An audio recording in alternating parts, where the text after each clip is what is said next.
as the crow flies on the Vance Crow podcast. Dax, welcome to the podcast. How's it going? It brings me back to another time. Yeah, man. So you are a longtime friend, a guy that I knew back when I was working on the Clipper cruise lines. Only you are not on a ship anymore. You are a Green Beret, a former Green Beret, living in an undisclosed location in Afghanistan. So welcome, man. Correct. What is going on with you? Where are you? Kind of what are you doing over in Afghanistan? So right now, I was a Green Beret. I got out in 2018, and now I'm just a civilian. So basically, I'm what's considered a civilian private military contractor. I work for a company who has a contract with the U.S. government to provide security for a forward operating base out here in Afghanistan. And my job as one of the leaders is to, make sure my guards have what they need. It's a static guard position, so they stand towers and they watch the gate and those kind of things. And I'm just in charge of those guys. It's pretty great job, pretty easy, pretty laid back. So we'll go into what you're doing now, but you are a long way from where I met you. You were working in the hotel staff of a cruise ship, and one day I look on social media, and my buddy Dax, who we used to go out drinking together, is now a Green Beret with photos of him blowing stuff up. Give me a little bit of your history, and then we'll go into what's going on with coronavirus in Afghanistan. Sure. All right. So, I was working for the cruise ships and we got bought up by a second company. And in that process, I kind of decided I didn't want to work for them. I had fallen in love with a young lady and was getting ready to move to St. Louis to start a life with her. And, but it turns out, those relationships seem a little bit sweeter when you're one of you's on a boat and one of you's not. So as soon as we got back, that kind of didn't work. And I was looking for the next fun thing to do. And there are a lot of Green Berets from my hometown. And one of them was a good friend of mine. And through talking to him, I decided, hey, why not? So I did something that was kind of unusual. Most people who go to the Special Forces have already spent 5 or 6 years in the Army. I signed what's called an X-ray contract. So basically you sign up a contract, you go to infantry basic, you go to airborne school, and then you go directly into the selection process for Special Forces. And so I did that. I became a medic, what's called an 18 Delta. The training was about 2 years long. I learned Farsi, which is a dialect of Persian spoken here in Afghanistan. I went to the medic school for a year and wound up on a team in 10th Special Forces Group stationed out of Colorado. I have a good buddy that before we did this interview, I asked him about being a medic in the Green Berets. He said you are essentially a very sophisticated, maybe physician's assistant level in the civilian world for how much you know in order to be able to do your work. Yeah, special operations medics as a whole tend to be a pretty revered thing. We have a school that lasts about a year long. What's interesting about it is you get about 4 or 5 years worth of college in that year. It's kind of what we call drinking from a fire hose. But all special operations medics go to the same school for the first 6 months. So the Navy SEALs send their medics there. The MARSOC guys send their medics there. And the PJs use the pararescue jumpers from the Air Force also used to send their guys, although I understand they have their own school now. So they go for the 6 months and we become trauma experts, basically, in the field trauma experts. And then what separates a Green Beret from everybody else is you stay behind another 6 months past what everybody else does, and you do your clinical medicine. So you're doing everything from, learning how to diagnose, you're doing disease processes, you're even doing dentistry and veterinarian medicine. So you get a little bit of everything. And then once you were deployed, you saw action? You've been in wartime situations? Yeah. So most of my career was actually pretty laid back. I spent most of my time in the Sahara Desert, just working with troops there, training them up, taking them out on missions for whichever, terrorist organizations were the big problem back then. You may have seen in the news about, I guess it's about 2 years ago now, the 3 Green Berets that died in North Africa. And that kind of opened up the scene like, wait, what are we doing in Africa kind of thing. Well, what we're doing over there is that's the new terrorist battleground, because they can take large swaths of that land that nobody's watching and own it.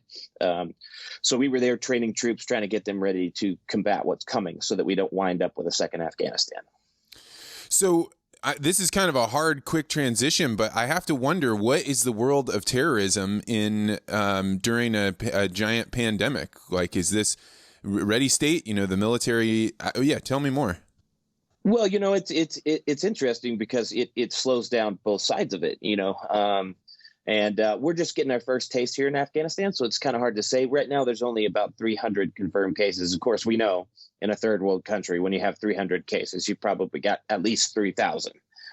But you just don't hear about them. You've got third world countries where the testing is not there. And there's no hospital services for a lot of these villages. They're not going to the doctor. I'm not too far from Kabul, so there is quite a bit of medical support around here. But yeah, I mean, they are.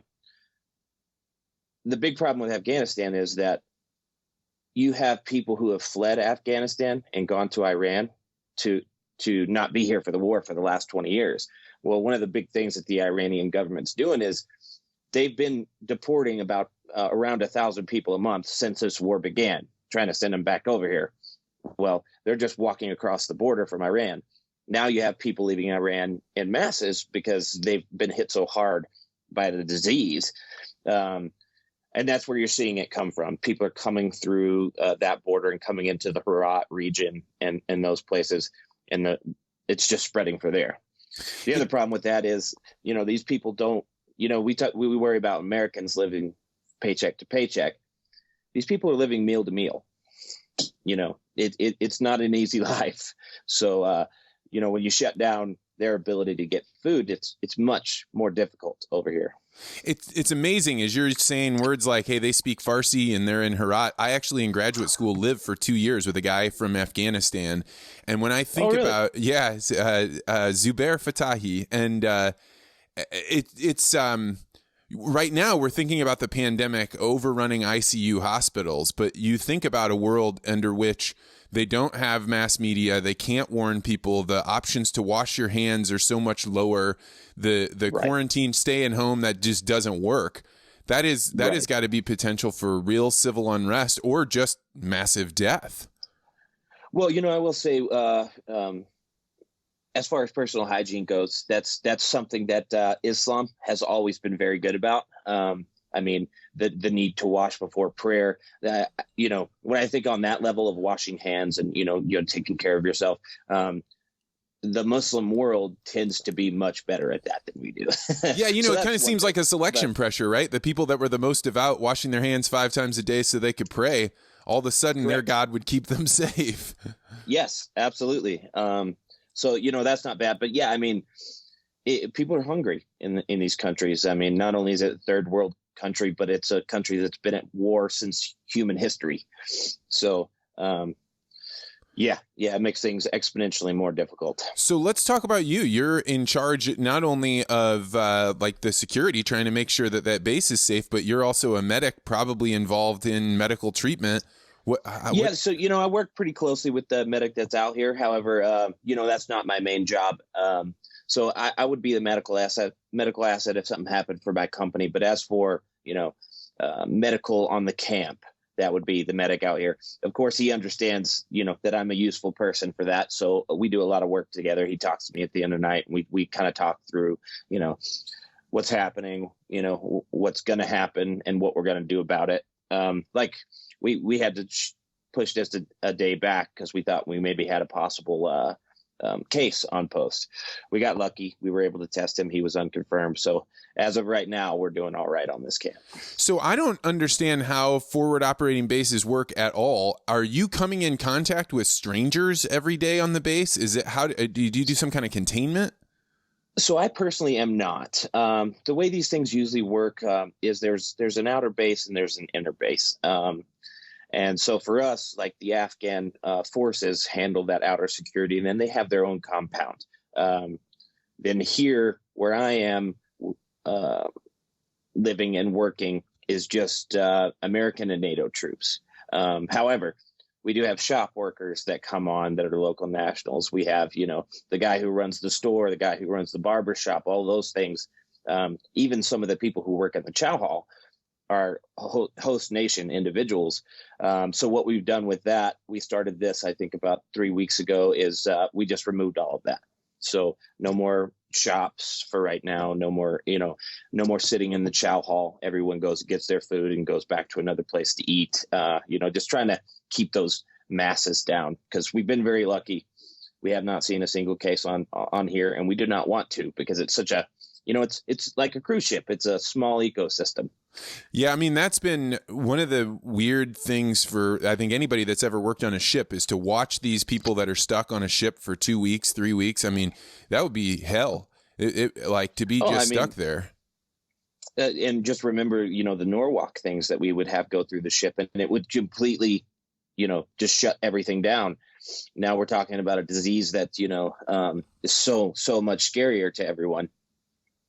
Even though I think if you've ever seen someone with Norwalk, that's pretty scary too. Yeah, that's right. I definitely remember that. So yeah, Dex, what's going on day to day? What has changed then because of this? So yeah, we've gone almost on a lockdown style thing, like we would do when we were expecting a threat. We're my guards that are up front have a very specific list of people that they're letting in. None of them are host nation. They're all our NATO troops. Of course, you have to balance this line, because the NATO troops are here for a reason. They have to be able to go out and do that. But then they according to the Army, they set the guidelines that they think, that are responsible and that we can keep operations going. But certainly everything slows down a little bit. And I imagine you got a base of guys that are used to getting aggression out and energy out by lifting or doing jiu-jitsu or doing something. Yes, absolutely. That has been a big one for us, was losing the gym. But the thing about these guys, even the ones who work for me, is even the people that are here that are not currently working for the military, they've all worked for the military before. So this isn't their first rodeo. We go to some places that have not much of anything, and we get used to filling up ammo cans with rocks and using that for weights.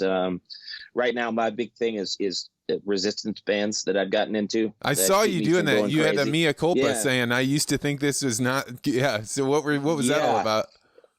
Well, I'm a big fitness guy. I love working out. I prefer the bodybuilding style now that I'm out of the military. And, I was a bit of an elitist. I wanted to lift weights, and I wanted to lift them heavy, and I didn't want to do anything else. So when these famous bodybuilders would come out and be like, "Oh, I'm just doing bands from now on," I just kind of roll my eyes and laugh a little bit. But it's actually, in a lot of ways, a better exercise, and I've been forced to learn that over the past month, working out in this tiny little railroad car I live in. But yeah, I think it drove people crazy for a little bit, but now we're starting to adapt to the new way of life. We work out outside in small groups, and we're getting it done. Yeah, we still have our fingers crossed every day when we go to the meeting. Like, please say the gym's open back up. For me, it was a big adjustment, because I had a routine worked out where I'm either lifting with one of my buddies in the morning, or I'm going to jiu-jitsu at night, and that schedule of having other people that were expecting you to show up was one of those things that I thought, I'll never get over that. That's the only way I can work out. Well, now I'm either going to get fat, or I'm going to get out into my backyard and lift some weights and do some body weight exercises. And so you figure it out. I think it's a learning experience for all of us to learn how to do some new things. Because, when you are that fitness person, this because you're a fit person, like, you like schedule. You like things to be the way they are. And when they change, it hurts. But what's cool about that is it causes us to, reach outside the box. And now I have this admiration for resistance bands and body weight training that I used to just laugh off as nothing. So yeah, I think that's a good thing. And, but yeah, you definitely have to get on it. Cause I think if I were out here with, nothing else, I have nothing to do out here except work. So that was kind of my chi moment, where I would just kind of, get better for the whole day and get ready to do everything. And it went away. So this is changing the subject a little bit, but with regards to coronavirus, I've had some people on where we're talking about the level of quarantine that is being put on in the United States. So first in St. Louis, the city, they locked it down and said, hey, everybody stay at home unless you're an essential service. And then that's grown from there. And then you start seeing people say, if you see somebody going to church, you got to lock that down and you can report them. When I hear this, I understand that is really important to not spread it because you're going to imperil the medical workers. You know, you may get more people sick than need to be. But on the flip side of it, there's a matter of liberty, right? The First Amendment and the ability to gather. As a soldier, as somebody that has fought and you know, we herald you as people that give us our freedoms. What do you think about those freedoms? How on guard should we be? So, you know, I think it's an interesting and a very dangerous line. You know, and actually my view on it since we've started this has changed. You know, when this whole thing started off, I was like, you know, when they take religious, you know, liberties away, that's when it becomes a problem. But, you know, keep in mind, I've been here for this whole thing. I have not been back in the U.S. So I kind of got that outsider perspective of what's happening down there. And, you know, one of the things I saw was the church that I attend, the church that other people attend. They're figuring it out. They're figuring out how to use the internet. They're figuring out how to do these things to make these things still happen. And I think that's the responsible thing to do. I think the dangerous thing is when the government starts telling you have to do that, you know. But there are some outliers. There are some churches that are saying we're still coming together, and I think that's dangerous. But I also think that's their right to do, you know. So I don't know if that's not really an answer. I'm kind of skirting the question there, just because I don't necessarily have an answer. But I mean, I think one of the things. Oh, go ahead. I guess my answer would be stay home, don't go to church.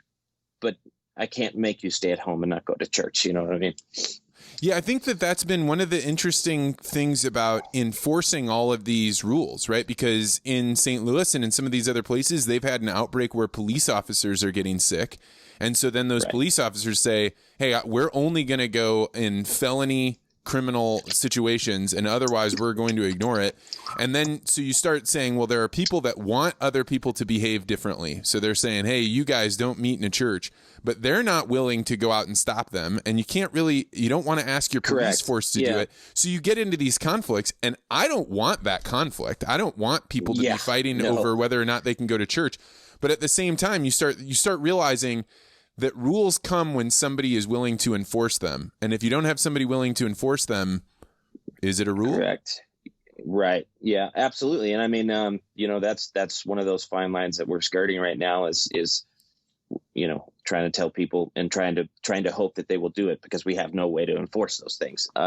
You know, but yeah, I think that's about all I have to say about that. So talk about what it is like to watch this happen from a remote place far away from everybody else. I mean, I had a guy on from Montana, and the day after we talked, or 2 days after, he had 2 people in his county get it. So you're more remote than that. What's it like watching the slow motion tidal wave?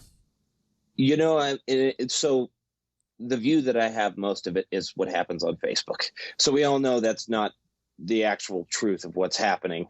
I do get a little bit of, you know, mass media. Actually, remind me to tell you about the media that I get. But, you know, I was frustrating, especially in the beginning, to watch people not take it seriously. And I think one of those things that has happened through talking to my father about what's happened, and he told me, you know, hey, Dax, listen, I've been through this before. And, you know, he's like, and every time it's nothing. And one of the things that was frustrating to me is that, you know, it wasn't nothing. The swine flu wasn't nothing. All these things that happened were huge events. It just happened that we did the right things so that they never became what this is. And unfortunately, when that happens, people think it was just a scare. They don't understand that, hey, you know, this was bad, but we did all the right things to keep it from being a global pandemic. They think, well, they didn't know what they were talking about.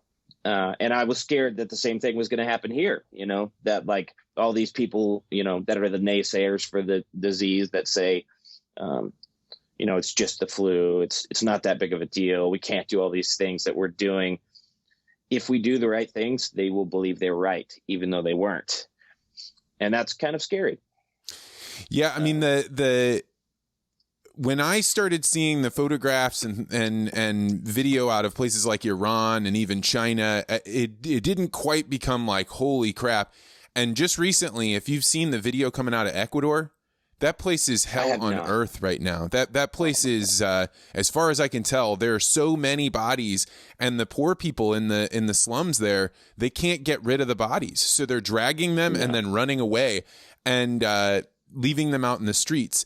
And you think about, like, that makes this not a U.S. problem. And I watch the news in the U.S. describe it as like our people and our masks. And I think, man, like, it doesn't matter. Let's say you stop it in New York and L.A. and Florida and Nebraska. Fine. If you don't stop it in the barrios of Brazil, it's coming back. So we're all tied into this together in a way that we've never been all tied together in a war. Absolutely. It's an alien invasion is what it is. It's that thing that's going to bring us together to have to fix something on a global scale that we haven't had to do since 1942. You know, it's an interesting thing. And, you know, one of the places that I look to. So what I'll tell you right now is I was in medicine for 10 years, special operations medicine. We've talked about that. I was high up, you know, I was a very highly appraised medic, being a Green Beret medic. And in that 10 years, you learn a little bit about medicine, but you learn a whole lot about who to listen to. Because the thing that you learn is that, you know, I could study my whole life and I'll never know everything about this medicine. So I have to be able to look to those people that know what they're talking about, the pathologist, all those people. And I think the average person doesn't understand how much knowledge it takes to be in their position, you know, how much schooling, how much, you know, practical work it takes to figure out how these things work, because we just know so little about medicine. And I think the thing on Facebook is they read one article and they're like, oh, it's just a flu, and they move on. And it's like, well, everyone who knows what they're saying is terrified. So I'm terrified. So talk about the news. What news do you have access to? What are you paying attention to, and how do you know who to trust? Okay, so it's interesting because here we have something called AFN. It's Armed Forces Network, and it's basically a little cable box, a satellite cable box. And there's a movie channel, there's a sports channel, there's a Jeopardy channel, which I watch every night. It's my new addiction. Is Jeopardy. I've never watched it my whole life, but it happens to come on right when I come to work. But then we get a news channel. And what's interesting about that news channel is it plays an hour of a news station. It starts with an hour of Fox News, and then an hour of CNN, and then an hour of MSNBC. And then it rotates back and forth like that. And what's interesting about that is getting to see the different ways in which those organizations report the same news. And so, yeah, that's interesting. You know, you'll watch a story from Fox, and it, of course, has that right lean. And then you watch a story from CNN, and it has that left lean. And then you get MSNBC, which is just an interesting news source to me. I've never watched it in my life before becoming a soldier. It just still happens to be on there. And it is much more interesting than those other two I mentioned. So I had, you know, once you go to Clipper Ship, you know, we got off of the main line. Hey, this is the way Americans get news. And once you got off the ship, I wasn't watching cable. I didn't get TV again. Right. So that was kind of my leaving this all behind. And now we're watching well, we do watch the local news, but we also watch like the evening news with CBS. And one of the things that I noticed is that all of their anchors enunciate their words and speak very slowly. And you start, like, at first I was annoyed by it. And then I was like, oh, wait a second. This is so that the widest possible audience can listen. I mean, the reason that you don't get in-depth information here is because they're trying to hit the center of the bell distribution of what is it that people are able to understand. And so I had not ever realized they're making a business case for making news simple so that the most people can understand it, as opposed to we're going to give you the most sophisticated understanding of epidemiology. It's a different world. Correct. Yeah, and the interesting thing that separates the 24-hour news stations from that is that those stations make their money on a political lean, not on actual news. So, going away from your CBS nightly news, it's interesting to see the war that happens there because everything's got to be politics on 24-hour news. Everything has to fit into that that one thing that we could still argue about in our country now that we have all the information at our fingertips. And so everything, including coronaviruses to stories about a cute little girl, all have to be political. This podcast has opened up my eyes because normally I'm just interviewing experts and people are interested to hear what does Jackie Joyner Kersey think about dedication and discipline to whoever else. But on this one, I decided I'm actively going to find perspectives that make you upset, because if I'm not, then that means I'm only interviewing people that already are in your echo chamber. I've never felt such pushback. I mean, people that I've known for years sending me middle finger emojis and telling me like the blood of these people that will die is on my hands, and it goes on both sides. So if I say, hey, absolutely. if I'm interviewing somebody that says, hey, shutting down the economy is going to cause more suicides and other things, then I get all these people saying, you monsters. And if I do the other one and I show, hey, this guy thinks the interstate should be shut down and we should really go on lockdown, there are people saying, I'll fight that with a gun. I've got to have my freedoms. And you're like, holy cow, there is no middle ground. And, I think that's changed. I think when we were going through our formative years, I think we're about the same age. And when we were going through our, college years, it was still like we still valued opinions that weren't ours. I have an interesting life in that I've lived several different lives. I went to art school in Colorado. I worked on cruise ships. Now I work for the government. I worked for the Green Berets. So I have this wide spectrum of friends from the extreme left all the way to the extreme right. And, I think that the thing that people aren't doing, which is part of the thing that makes us great, is respecting everyone's opinion for what it is. I mean, just because you're talking to someone with a different opinion to yours does not mean that you agree with it. But have that discussion, learn something. When we went to college, I had no idea how I felt about politics. And when I threw out my ideas, I would get crushed.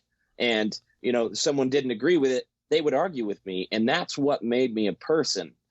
It wasn't only hanging around with people who feel exactly as I do so that I can feel better about my situation and never grow. It was surrounding myself with people who felt completely different than me.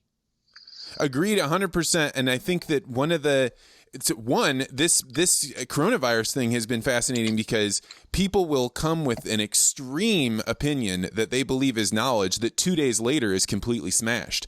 So the thing about the masks, when they were like, hey, you're saying people should wear masks, that's not the truth. And then 2 days later, all of a sudden people are saying, hey, everybody should be wearing masks. And you watch people move from, and I think it's a fear mechanism, right? We all overestimate how much we know about something. And probably as you were a medic, you get a couple weeks in and you're like, hey, I got this thing. This is not going to be too bad. And then you go a little further and you're like, oh shit, I didn't know anything. And I think that that's what's going on here. And the thing that, the reason I can be so open about my opinion is, nobody is waiting on me to make a decision. I don't decide whether Missouri shuts down churches or not, but as long as you're listening to other perspectives, that makes this a more colorful adventure, really. Yeah. And I mean, like what you said about the things changing, like nobody knows how to do this. We are learning how to do this in 2020. The last time we had this major thing was 1920 with the Spanish flu. It's interesting that these things seem to happen on the 20th year. But we don't know how to do this in the age we're in. And so everything we're learning on the fly. So, and it's just like working in medicine, let's say you were a person, just a first responder who did CPR, in the time that I've done CPR, we went from chest compressions with 2 breaths every 30 compressions. Then we went to only chest compressions because breaths don't work. Then we went back to 30 chest compressions with 2 breaths. The medical community is such to where we don't understand it. Everything is theory. And so, as we figure this thing out, we're going to change our opinions completely from day to day. So you're a person that's lived in extreme isolation. For people that are now just getting into this quarantine and having the realization, hey, I may be here for another month, what can you teach people about how to make sure they use their time wisely and they're thinking about it in a way that keeps their mind strong? Yeah, I have lived that life. I've, a lot of personal time spent alone while I was out here. The thing I'll say is finding that schedule, setting a schedule and sticking to it, having that, morning workout routine that you do, then reading your news, but then going away from your news, not spending all day on a 24-hour news cycle, just getting more angry and more angry and more angry. Get out there and learn a new hobby. One of the things I've picked up lately is meditation, and I absolutely love it. And, that takes up a good portion of my day, and it, gets me centered, gets me ready to take on the day. And then at the end of the day, I have my meal, I watch my movie, I read a little bit, and I go to bed. You just kind of have to find that thing. I'm working right now, so I have the opportunity to do that. Most people have, all day long now in the US to do whatever they want, but find something useful to fill your time up with, And if you were advising somebody to have a civilian medical kit during a time when they think, hey, hospitals may not be something you can go to for your regular stitches, or you can, but you're taking a risk going. Right. What do you recommend about what should be in everybody's first aid kit right now? It's kind of hard for me to say. I live in a trauma world, so everything with me comes with trauma. I've got an entire trauma bag in my car, in the front of my house, all these different places. That right now that might not be necessary. However, when our healthcare gets overrun, which I do believe it probably will, you're not going to be able to get that medical care. So what I would tell people for this particular time to have is, if they have kids with asthma, stock up on their asthma medication. If they have, allergies, stock up on those things, because, all those things that you need for daily life, especially if it's respiratory problems, you're not going to be able to get once the healthcare is overrun. You definitely don't need extra toilet paper. I don't think, and I think you just need those things that you need every day. Have some Tylenol, have those things, but also always have a trauma kit. Always have something that you can use to, stop bleeding. Always have, Band-Aids, alcohol swipes, those kind of things in a bag, because, if these things go further south, you're not going to get any help with those things. Yeah. Back maybe at the end of February, beginning of March, I started really buffing up my first aid kit, but I was a Boy Scout, so I had, a reasonable amount of first aid training for a kid. Yeah. And one of the things I realized is, you get a cut that needs 3 stitches. Right now, Vance, I didn't have anything that could stop that. So I wanted to get a few things where it'd be like, hey, the better my medical kit is and the better my skills are, the larger my perimeter is on the areas of things that I can take care of, as opposed to going to the hospital. And I don't think that's for everybody, but if you're capable of doing that, having the supplies is what gives you that larger perimeter. I think for that, having some of those butterfly strips that you can use is a great thing. Having all those larger bandages that you can use, some medical tape, some trauma shears, that kind of stuff is important. But more important than being able to suture up a wound is being able to clean it.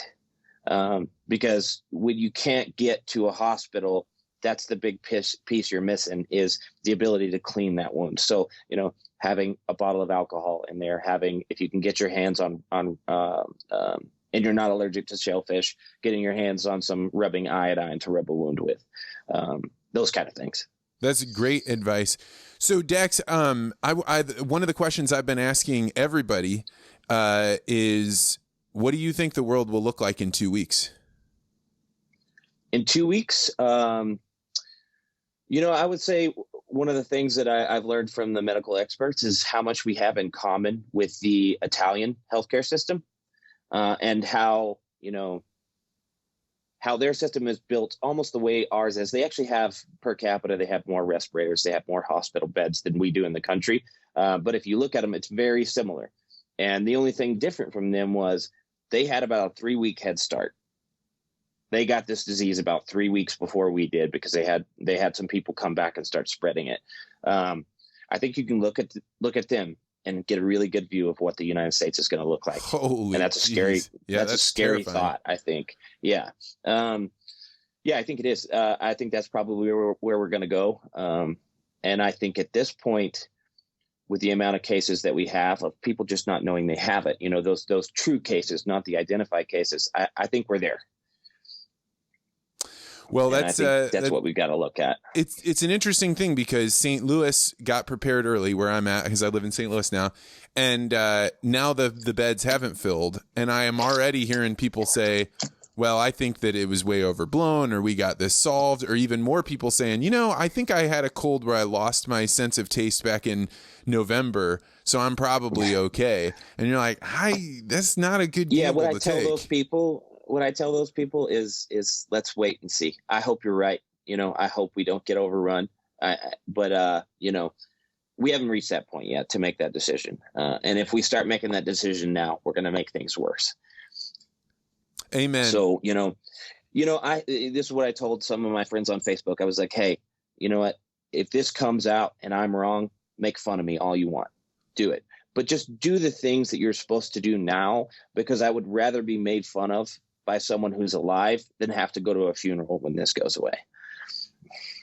Powerful words, man. Dax, I'm going to let you go. I am deeply grateful for you being willing to do this, and thank you for being a guy that's standing watch over our soldiers and making sure things are safe. Thank you very much for what you do. Absolutely. It's good to see you, Vance. Great to catch up, man. Thank you.